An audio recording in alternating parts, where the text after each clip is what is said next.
2024년 3월 8일 아침 경전산책 시작하겠습니다. 법구경 291번째 개송 제21장 여러가지 품의 두 번째 이야기 꿋꿋하 안다카디카 왔던데 제목을 안 달아놨네요.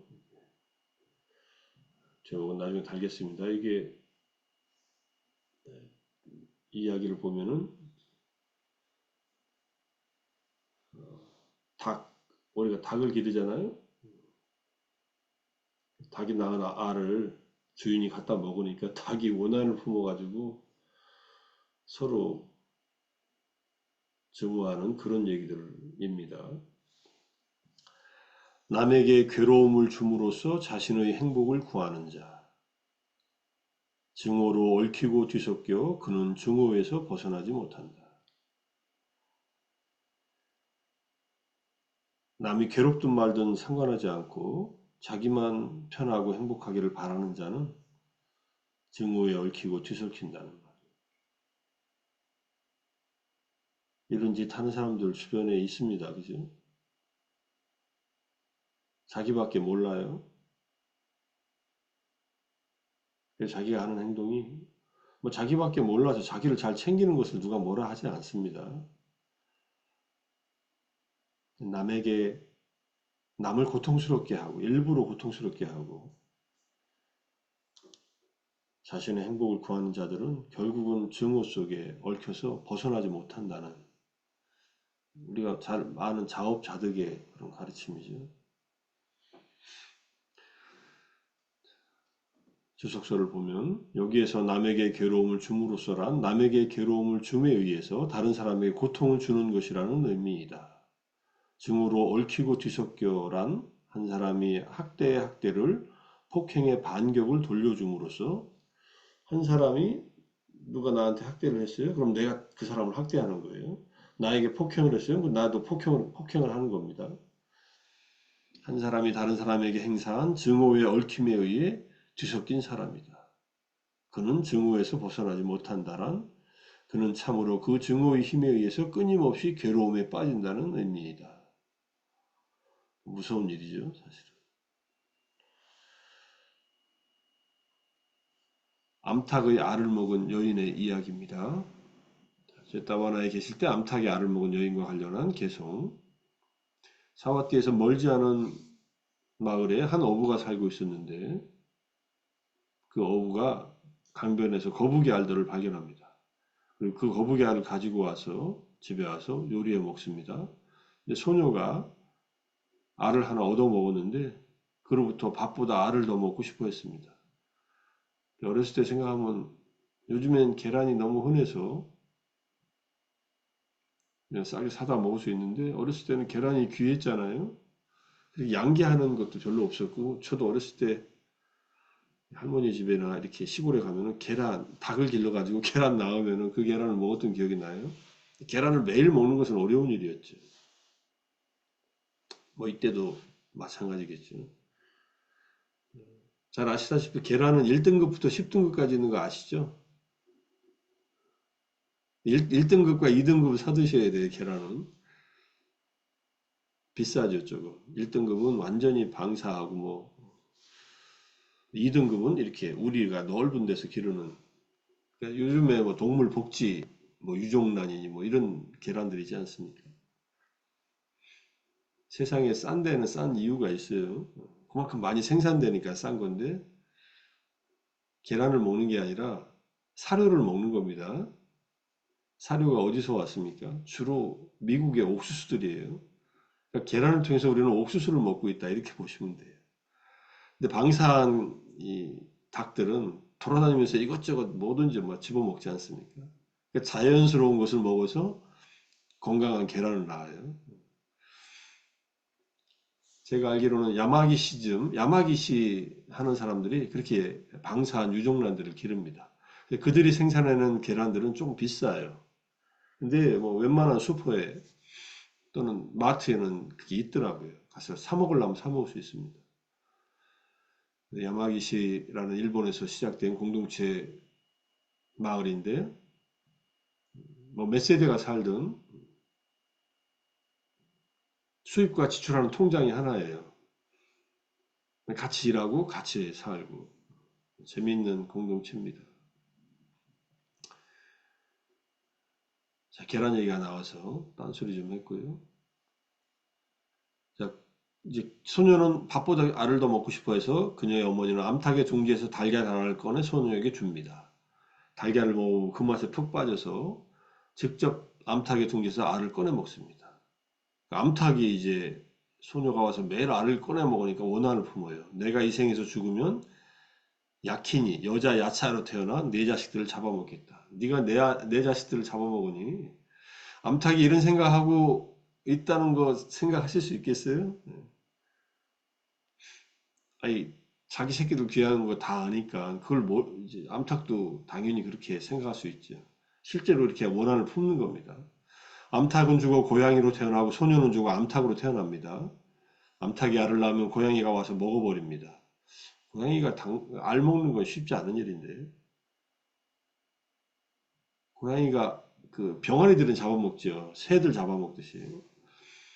자, 이렇게 계속 서로 고양이와 암탉이 서로 간의 새끼들을 잡아먹으면서 원한을 품습니다. 다음 생에 암탉은 표범으로 태어나고 고양이는 암사슴으로 태어납니다. 사슴이 새끼를 낳을 때마다 표범이 와서 사슴과 새끼를 잡아먹습니다. 이렇게 500생 동안 서로를 잡아먹으며 서로에게 고통을 안겨줍니다. 마침내 그들 중 하나는 야키니, 우리말로 하면 여자 귀신이에요. 하나는 사마띠의 한 가정의 여인으로 태어납니다. 계속 5번 이야기와 같이 전개됩니다. 원한으로 푸는 것이 아니고 용서와 자비로 풀어야 한다. 그래서 자신의 행복을 위해 남의 행복을 짓밟는 이는 원한의 사슬에 얽매여 원한에서 벗어나지 못한다. 그러니까 야키니가 부처님께 오체투지로 삼배를 올리고 삼보에 귀의하고 여인은 수타원가를 성취하고 원한을 풀었다. 약힌이나 약하는 인간의 눈에 잘 보이지 않습니다. 때때로 그 기운을 느끼고 나타날 때가 있을 수도 있습니다. 요즘에 많이 보는 파묘, 저도 영화를 봤다고 그러지 않았습니까? 개봉하는 날 가서 봤는데 뭔 영화인데 이렇게 개봉하는 날이 아니라 좀 지난 다음에 봤네요. 사람들이 뭐 몇백만 명 봤을 때. 그러니까 일본 귀신과 한국의 현대 사람들이 부딪힌 문제예요. 뭐 배경은 그 이완용, 이완용과 이완용의 자손들 얘기를 모티브로 했다는 얘기는 들리더라고요. 그러니까 이완용이 죽었을 때 그 실제로 그 아마 그런 일이 있었나 봐요. 묘를 썼는데 뭐가 안 좋은 일이 일어나니까 뭐 묘를 파가지고 다시 뭐 어떻게 했다느니 뭐 어쨌다느니.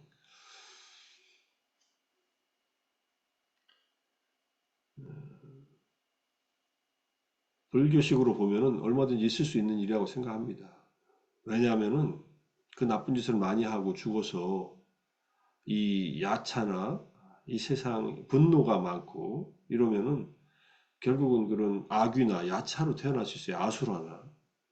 그리고 그 생을 오랫동안 삽니다. 뭐 지금 죽었어야 몇 년, 100년도 안 됐잖아요. 그죠? 이완용이 죽었어야. 근데 자손들이 무덤을 잘못 써가지고 막 그러면은 자기에 대한 애착이 얼마나 많았겠어요. 그러니까 이 자식들이 나 때문에 잘 살면서 나를 이렇게 푸대접해 해가지고 이제 손자한테 또는 자기 아들한테 또는 증손자한테 이렇게 해코지를 하는 거예요. 그건 못난 일이죠, 사실은. 설령 그런 조상이 있다면 우리가 계속 자애의 마음을 일으켜줘야 됩니다. 우리가 아침마다 하는 수행으로 우리가 매일 수행하고 명상하고 그 다음에 독송하면서 우리 조상들, 부모님들, 스승들, 뭐 친척, 친구들한테 다 회양하는 것이 우리가 쌓은 공덕으로 그들도 행복해지라고 하는 일이에요. 어쨌든 우리가 윤회하면서 서로 얽히고 설킨 이 관계 속에서 서로 죽이고 죽음을 당한 이 일들이 얼마나 많겠어요. 거기서 원한을 품지 말라. 원한을 품으면 또 다른 원한을 일으킨다. 이런 얘기를 이제 하는 겁니다. 그래서 이제 우리가 이미 읽은 법구경 안에서 지금 5가지 개성이 직접적으로 관계된 증오와 원한에 대한 얘기예요. 법구경의 3번째 개성. 그는 나를 욕했고 때렸고 나를 이겼고 내 것을 가져갔다. 이런 생각을 품는 사람은 그들의 증오는 가라앉지 않는다. 그는 나를 욕했고 나를 때렸고 나를 이겼고 내 것을 가져갔다. 이런 생각을 품지 않는 사람은 그들에게 증오는 가라앉는다. 살면서 이런 인간들 경험 많이 했지 않습니까? 나를 욕도 했고 뭐 심지어 때린 사람도 있고 나를 이긴 사람도 있고 내 것을 가져가서 갚지도 않고 그냥 당연히 저는 잘 살면서 그 나 내가 좀 나을 때 빌려준 돈 그냥 갚을 생각을 안 하네 이런 생각 그렇게 생각하고 살면은 화가 나서 답답하겠죠. 이 세상에서 언제라도 증오는 결코 증오에 의해 가라앉지 않는다. 그러나 증오는 자의 증오 없음에 의해 가라앉는다. 이것은 영원한 법이다. 다시 한번 새겨봐야 될 일입니다. 아외라 그래서 이제 아외래나 증오 없음이 자애심이에요. 그러니까 자애할 때 아외라 혼투 하잖아요. 그 아외라입니다. 네. 증오가 없기를. 증오가 없으려면은 아도사 분노가 없어야 돼요. 아외라와 아도사는 같은 말이고 그것이 바로 자애의 마음입니다. 자애. 친절하고 사랑하는 마음. 그리고 우리들은 여기서 증오를 참아야 한다는 것을 남들은 알지 못한다. 그러나 그것에 대해 아는 사람들, 그 때문에 다툼들이 가라앉는다. 조금 기분 나쁜 일이 있으면은, 내가 기분 나빠하는구나. 하면서 이제 스스로 인내를 하고 표출하지 않도록 노력해야 된다. 이런 뜻이에요. 증오하는 사람들 속에서 증오 없이 아웨리노 그건 자애의 마음으로 정말로 행복하게 살아가자. 증오하는 사람들 속에서 증오 없이 지내자. 저 광음천의 천신들처럼 우리는 기쁨을 먹으면서 행복을 먹으면서 살자. 광음천의 천신들은 제2선천이에요. 제2선천은 희열과 행복이 충만한 그런 존재들이에요. 왜? 증오와 탐욕과 같은 악법이 마음에 없으니까 행복이 솟아나요. 그렇게 살자는 거예요. 부처님은 그렇게 사셨고 당신이 이렇게 사셨기 때문에 이것이 진정한 행복이라는 걸 알아서 이 생에서는 내가 욕을 듣고 뭐 폭력을 당하고 또 뭐 내가 지기도 하고 뭐 내 것을 뺏기도 했지만은 이거 아까 조금 전에 그 소녀와 그 암탉의 관계처럼 500생 동안 서로 원수처럼 살았잖아요. 그래서 이 생에 내가 손해 봤다면은 빚을 갚은 거거나 그 인간이 빚진 거거나 이렇게 생각할 수도 있겠죠. 잘 몰라요, 사실은.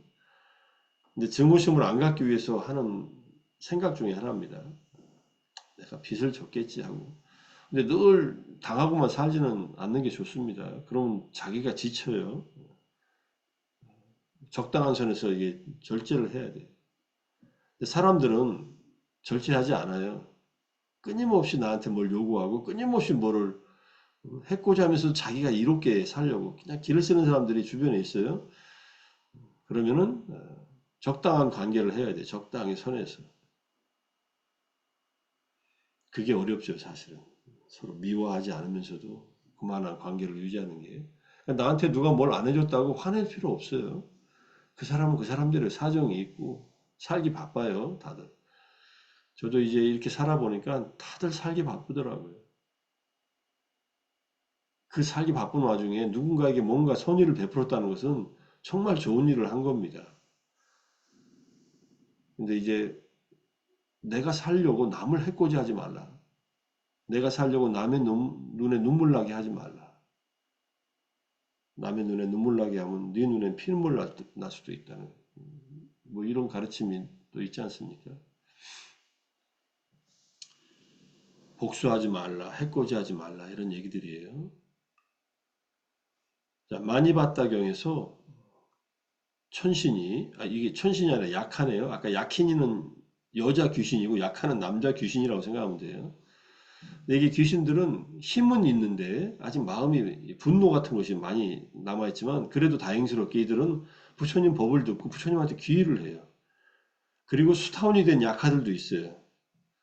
그들은 뭐 불법을 외워하는 약하가 되겠죠. 자, 부처님 곁에서 마음 챙기는 자는 항상 행운이 함께하고 마음 챙기는 자는 행복을 얻습니다. 마음 챙기는 자는 매일매일 더 나아지고 아울러 그는 증오로부터 벗어납니다. 이렇게 얘기를 약하가 합니다. 자기가 이렇게 실천한다는 얘기겠죠. 그러니까 부처님께서 마음 챙기는 자는 항상 행운이 함께하고 이거는 인정하고 마음 챙기는 자는 행복을 얻는다. 이것도 인정합니다. 마음 챙기는 자는 매일매일 더 나아지지만 결코 증오로부터 벗어나지 못하도다. 이건 또 특이한 말이죠. 마음 챙김의 성취를 통해 증오에서 벗어나는 것은 궁극적인 것이 아니고 철천지 원수인 타인에게는 버려지지 않았기 때문에 세종께서는 증오로부터 벗어나지 못한다고 말씀하신 것이다. 웬만한 증오들은 마음 챙기면 사라집니다. 화가 날 때 분노하면 이게 가라앉는데 뿌리채는 잘 안 뽑힌다는 얘기예요. 분노가 완전히 사라지는 경지는 안화함이 됐을 때입니다. 안화함이 되면은 이제 화가 안 나요. 이전에 분노도 다 사라지고 분노의 영향을 안 받아요. 그냥 얼마나 속이 편하겠어요. 화 안 내고 산다는 것은. 근데 보통 사람들은 마음 챙김만 가지고는 증오에서 벗어나지 못하니 증오를 벗어나기 위해서 자애를 가져라 이런 뜻이에요. 낮이든 밤이든 언제나 그의 마음 해코지 않음을 기뻐하고 이건 연민심이에요. 모든 존재의 자애를 가진 자는 누구에 대해서건 증오를 품지 않는다. 모든 존재의 자애를 가진 자는 우리가 매일 모든 존재들이 행복하기를 하지 않습니까? 그러면 누구에 대해서는 증오 품지 않는다. 아침마다 자애 명상을 계속 하시면요. 명상 안 하는 때 미운 사람을 딱 보잖아요. 그러면 생각이 내가 저 인간도 포함해서 자애 마음을 일으켰는데 오늘은 좀 불편하더라도 편안한 마음으로 자애로운 마음으로 내가 먼저 인사하자 해가지고 먼저 인사할 수도 있어요. 안녕하세요 하고 속은 안 그럴 수 있습니다. 하지만 말로 표현하면 상대방도 그럴 거 아니에요. 먼저 내가 할 수 있으면 하는 것도 좋다 이런 뜻입니다. 정말 왼수같이 미우면은요 부처님의 마지막 방법은 그 사람이 좋아하는 것을 주어라. 이게 마음을 푸는 방법이에요. 이게 뇌물을 주라는 얘기가 아니라 서로 관계를 개선하기 위해서 주라는 거예요. 이익을 위해서 뒷주머니에다 돈 이렇게 주지 말고 정치인들이 그런 거 받으면 안 되는데 받아놓고서 또 돌려줬다고 해가지고 또 거짓말이라고 막 드러나고 요즘에 그러지 않습니까? 완전 쇼를 하고 있어요. 잘못 받았다. 이렇게 하고서 근데 그거 받으면은 그거 법적으로 걸리잖아요. 국회의원 월급도 많이 받는데 뭘 또 받아. 그래서 근데 욕심은 한이 없으니까 갖다 주는 대로 받으려고 하겠죠. 그게 생활화되어 있는 거예요.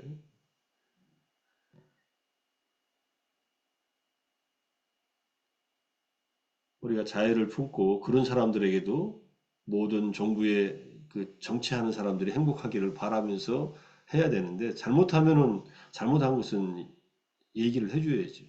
왜냐하면 그 잘못은 그 사람에게 해가 되기 때문에 그러지 말라고 적절한 때에 자애의 마음으로 해야 된다 이런 뜻입니다. 자, 자애를 가진 자가 증오 품지 않으니 마음 챙기는 것만으로 부족할 때는 자애심을 같이 합쳐라 이런 뜻이에요. 자애와 마음 챙김을 같이 닦아라. 마음 챙김을 닦지 말라는 게 아닙니다. 이건 효과가 커요. 매일매일 더 나아질 수 있는데 증오에서 벗어나기는 쉽지 않으니 자애의 마음을 늘 일으켜서 증오를 다스려라 이런 뜻입니다. 이거 이해하셔야 돼요. 자, 원한이 있을 때 원한을 해결하는 방법입니다. 5가지 원한을 제거하는 방법. 이때 원한 아가타는 증오보다 더 강렬한 그 원망심이에요. 원한에 사무친다 그러잖아요.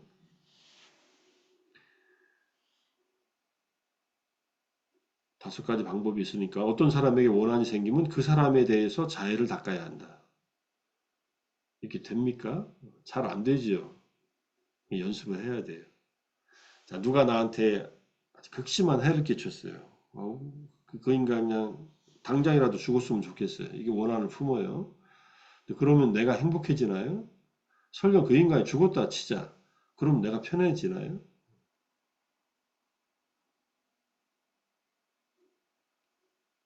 복수는 나의 것. 우리나라 복수 시리즈 영화 쭉 있잖아요. 친절한 영자씨부터 쭉. 누가 만들었나? 그게 박찬욱 감독이 만들었나? 친절한 영자씨에서도 결국은 최민식으로 나온 그 선생, 결국 여러 사람들이 그 유괴범 선생 다 죽이지만은 마음이 편치 않거든요.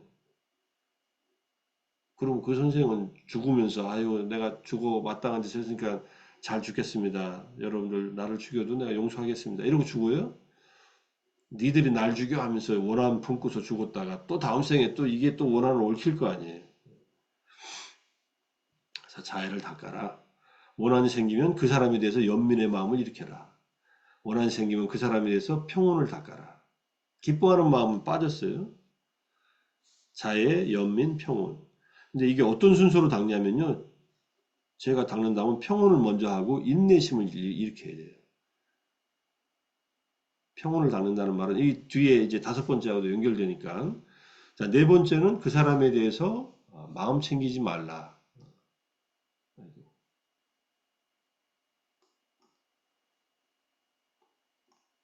마음 챙기지 않음과 주의를 기울이지 않으면 닦아야 한다. 이 말은 여기 잘 보시면요. 303번. 그 사람을 가까이 하지 않으면 벽동으로 가려진 것처럼 되어 원한이 생기지 않게 된다. 그 사람에 대해서 아이고 공유가 일시 중지됐어요. 보이세요? 안 보이지요? 중지가 됐나?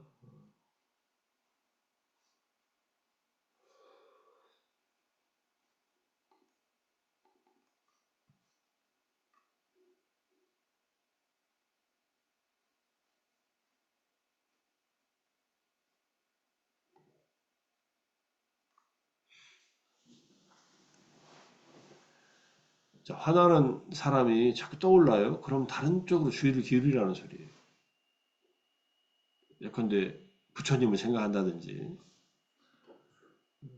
어쨌든 주의는 다른 데로 돌려놔요. 기억하지 말라 이런 뜻입니다. 이게 중요한 방법이에요. 또는 몸의 감각으로 돌아가라. 지금 현재 앉아있으면 앉아있으면 앉아있어. 아니면 뭐 평소에 하던 연부를 하든지 관세음보살 하든지. 그럼 주의가 돌아가니까 화가 안 나잖아요. 이 다섯 번째, 그 사람에 대해서 업이 자신의 주인임을 굳게 확립하라. 이 존재는 업이 바로 그의 주인이고 업의 상속자이고 업에서 태어났고 업이 그의 권속이고 업이 그의 의지처다. 좋은 업이든 나쁜 업이든 그가 업을 지으면 그는 그것의 상속자가 될 것이다. 하면서 나는 악업을 짓지 말자. 이 얘기입니다. 마지막은. 저 사람이 나에게 잘못해서 업을 지었다. 그건 그 사람 몫이다. 내가 화를 내서 내가 잘못을 하면 그건 내 몫이다. 이런 얘기예요. 자, 그렇게 이해하시고 뒤에 몇 개가 더 있는데 이거 몇 개 더 하다가 오늘 그냥 준비한 김에 좀 더 말씀드릴게요. 급하신 분은 나가시고 나중에 보세요. 나쁜 언어를 들어도 악담으로 응대하지 말라. 어떤 사람들은 적절한 때에 말하거나 적절하지 않은 때에 말하는 사람도 있다. 사실대로 말하는 사람이 있지만 사실이 아닌 것을 말할 때도 있다. 부드럽게 말하는 사람도 있지만 거칠게 말할 때도 있다. 원인의 근거에서 말하거나 원인과 무관하게 말할 것이다. 자유로운 마음을 가지고 말하는 사람도 있지만 증오를 품고 말하는 사람도 있을 것이다. 이 5가지 좋은 말을 하면은 내 마음도 편해요. 서로 그렇게 말을 하면. 그게 살아야지, 사실은. 근데 그렇게 안 하고 적절하지 않은 때 사실이 아닌 것을 거칠게 원인과 무관하게 증오를 품고 말하는 사람이 있습니다. 지가 잘못했음에도 불구하고. 자, 그런 사람이 내 눈앞에 있다 할 때, 그런 사람의 내가 관계를 하고 있다 할 때, 나는 그것에 영향을 받지 않으리라. 악담을 내뱉지 않으리라. 이로움과 함께 연민을 가지고 머물리라. 자애로운 마음을 가지고 증오를 품지 않으리라. 나는 그 사람에 대해 자애가 함께한 마음으로 가득 채우고 머무리라. 이러면 손해입니까? 착하게 살면? 손해가 아니라 자기를 돌보는 일이에요. 그래서 그 사람은 자애의 마음을 내는 대상으로 삼아 모든 세상을 풍만하고 광대하고 무량하고 원한 없고 악이 없는 자애가 함께한 마음으로 가득 채우고 머물리라. 잘못은 내가 분노를 품지 않고 머물고 그 사람이 잘못을 하지 않도록 좋은 기회에 얘기를 해줄 수 있는 것은 중요하다. 그거에 대한 이제 경전 얘기가 여기 토배 비유경에 쭉 나와 있습니다. 나중에 토배 비유경 전체를 한번 읽어보세요. 핵심은 여기에 있어요. 그대들도 해로움을 제거하고 유익한 법들에 전념하라. 그렇게 하여 그대들도 이 법과 율에서 향상하고 정정하고 충만함을 성취하라. 부처님은 저녁을 드시지 않고 한 자리 한 번만 먹어서 몸이 건강해졌다. 나는 그게 건강해졌어. 그대들도 그렇게 실천하라. 나는 화를 내는 것을 이미 가라앉혔어. 그래서 내 마음은 편해. 그대들도 화내지 말라. 이런 얘기를 하시는 거예요. 우리 마음의 해로움을 제거하고 유익한 법에 전념하기 위해서 탐진치의 마음을 내려놓고 일상생활에서도 절제에 있는 삶을 산다. 이런 뜻입니다.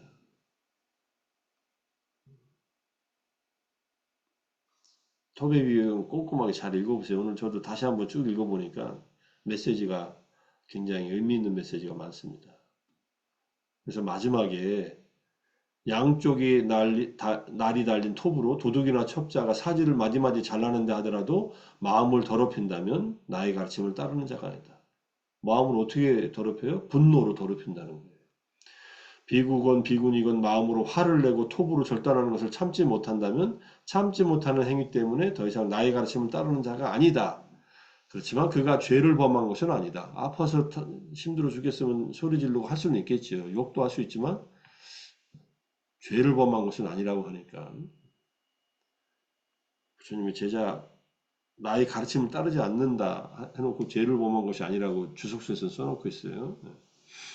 어쨌든 내가 피해를 받는 것에 더 피해를 받도록 화에 사무치지 않도록 화에 영향을 받지 않도록 조심하라는 그런 얘기니까 오늘 증오에 대한 얘기가 나와서 다시 한번 쭉 살펴봤습니다. 자해명상을 하는 게 증오를 뿌리 뽑는 일이다라고 이해하면서 오늘 하루는 정말 증오 없이 하루 자의 마음으로 충만한 하루가 되도록 오늘 아침 공부 시간에 공부한 것을 한번 적용해 보도록 다짐하면서 마무리하겠습니다.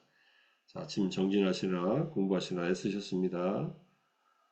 사두 사두 사두, 사두 사두. 감사합니다. 감사합니다. 감사합니다. 고맙습니다. 감사합니다.